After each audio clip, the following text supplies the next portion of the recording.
Hello everyone, అందరికీ నమస్కారం. ఇదైతే మా ఈవినింగ్ రొటీన్ అండి. యశ్వి అయితే నిద్ర లేచింది. లేవడంతోనే హాస్పిటల్ ఫైల్ తీసేసి చదివేసుకుంటుంది. ఇంకా టాయ్స్ అన్నీ కూడా మంచం మీద ఉంపేసిందండి. అది సరిపోలేనట్టు మళ్ళీ వాళ్ళ అత్త టాయ్ తీసుకొచ్చింది దానికి తిరుపతి నుంచి మొన్న. అది కూడా తీసేసి ఆడుకుంటుంది. ఇంకా ఆఫ్టర్నూన్ అయితే వాషింగ్ మిషన్లో బట్టలు వేసానండి. అవి అయితే తీసేసి ఆరబెట్టేశాను. ఇంకా వాకింగ్కి వెళ్దామని చెప్పి అవి ఆరబెట్టానో లేదో గాలి వేసేసి వర్షం వచ్చేసిందండి. ఇంకా మాకైతే లోపలైతే ఏం ప్లేస్ ఉండదు. ఇంకా అలాగే ఉంచేసాను బట్టలు. ఇంక లోపలికైతే వచ్చేసామండి జశ్వి నేను. రాగానే ఒక పొయ్యి మీద పాలు టీ అయితే పెట్టుకొని ప్రశాంతంగా కూర్చొని టీ తాగేశాను.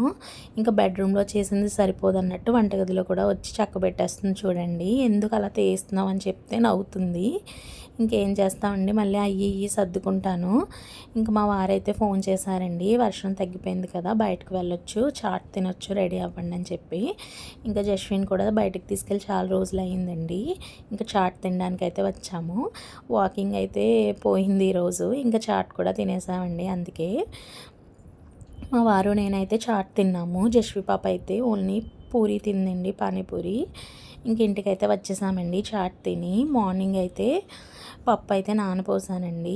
పప్పు కడుక్కొని గ్రైండర్లో అయితే వేసేసాను. దోశల కోసం పప్పు బియ్యం ఆడానండి. ఇంకా చపాతీ అయితే కలిపానండి నైట్ డిన్నర్లోకి. జశ్వి పప్పుకి అయితే రైస్ పెట్టేశాను. ఇంకా మా వారు నేను చెరో 2 చపాతీలు అయితే తినేసామండి. జశ్వి పాపకు కూడా తినిపించాను రైస్. ఇంకా చపాతీ అయితే తను తెలియదండి. జశ్వికి కాఫ్ వస్తుంది, సిరప్ అయితే పట్టేసి పడుకోబెట్టేశానండి.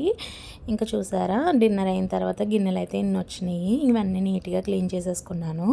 గ్రైండర్ కూడా నీట్గా క్లీన్ చేసేసుకొని కౌంటర్ టాప్ అది నీట్గా క్లీన్ చేసేసుకున్నానండి. మరిన్ని వీడియోస్ కోసం మన ఛానల్ని సబ్స్క్రైబ్ చేసేసుకోండి. Bye bye.